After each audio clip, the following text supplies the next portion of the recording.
নমস্কার বন্ধুরা, আশা করি আপনারা সকলে খুব ভালো আছেন। পাঁচমেশালির হেসেলে আপনাদের সকলকে স্বাগত। আজ আমি আপনাদের সঙ্গে শেয়ার করব মুগ ময়দার ক্ষীরের পাটিসাপটা। তো এই মুগ ময়দার ক্ষীরের পাটিসাপটা বানানোর জন্য আমি এখানে প্রথমে কড়াইয়ের মধ্যে দুধ ফোটার জন্য রেখে দিয়েছিলাম।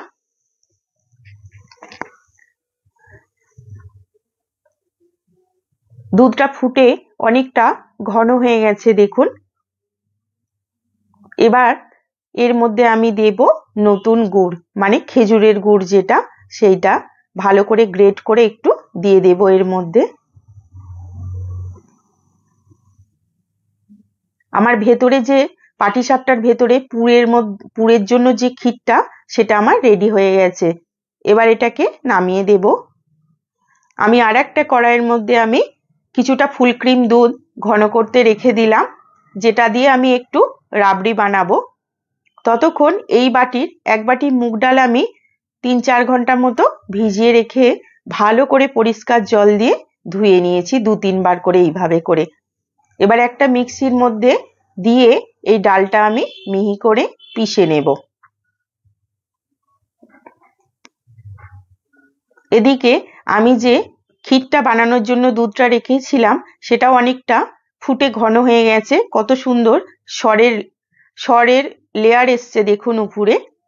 আমি দুটো ছোট এলাচ ভেঙে এর মধ্যে দিয়ে দিচ্ছি।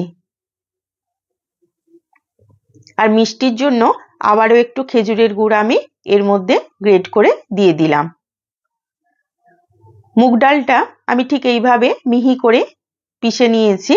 এবারে একটা জায়গার মধ্যে আমি মুগ ডালটা ঢেলে দেব।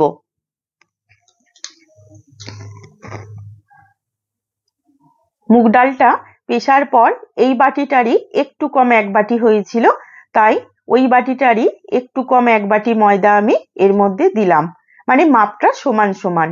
আর দিলাম একটু নুন। আর মিক্সিটার মধ্যে ডালটা অনেকটা লেগেছিল, তো তাই ধুয়ে ওই জলটাই আমি এর মধ্যে ঢেলে দিলাম। ভালো করে মিশিয়ে নেব। অল্প অল্প একটু জল দিয়ে স্মুথ একটা ব্যাটার বানাবো। আমি কিন্তু এর মধ্যে আর কিছুই দিইনি। মুগ ডাল, ময়দা, নুন আর জল দিয়ে ঠিক এইরকম ঘনত্বের একটা ব্যাটার বানিয়েছি। এদিকে আমার ক্ষীরটা কিন্তু রেডি হয়ে গেছে। এবার এটাকে আমি নামিয়ে দেব। এখানে আমি তাওয়া গরম করেছি। আর পাটিসাপটা মানেই কিন্তু ঘি দিয়ে বানালে একটু টেস্টটা ভালো হয়। আপনারা চাইলে তেল দিয়েও বানাতে পারেন। আমি এইভাবে করে একটু ঘি দিয়ে দিলাম। এবার এর থেকে অল্প অল্প ব্যাটার নিয়ে এইভাবে ঘুরিয়ে ঘুরিয়ে ছোট ছোট পাতলা রুটির মতো বানিয়ে নেব।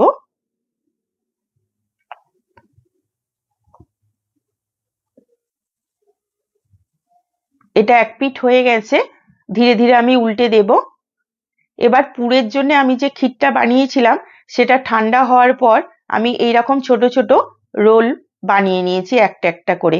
তো একটা রোল আমি ক্ষীরের রোল এর সাইড দিলাম, একটা সাইডে দিয়ে এইভাবে করে এবার ধীরে ধীরে করে আমি উল্টে উল্টে আর চামচ করে একটু করে প্রেস করে দেব, যাতে ক্ষীরের রোলটা ভালো করে ভেতরে স্প্রেড হয়ে যায় আর চারদিক থেকে এটা ভালো করে সিল হয়ে যায়, যাতে না খুলে যায় পাটিসাপটাটা।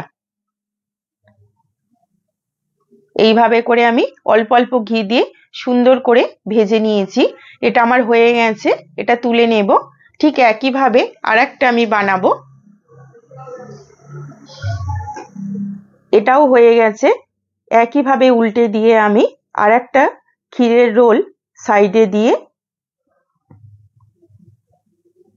ঠিক একইভাবে হাতে করে প্রেস করে ধীরে ধীরে উল্টে উল্টে দিয়ে আর অল্প অল্প ঘি দিয়ে আর একটা পাটিসাপটা আমি ভেজে নেব। দেখুন এটাও আমার হয়ে গেছে, এটাও আমি তুলে নেব। ঠিক একইভাবে আমি প্রত্যেকটা পাটিসাপটা প্রথমে ভেজে তুলে নেব।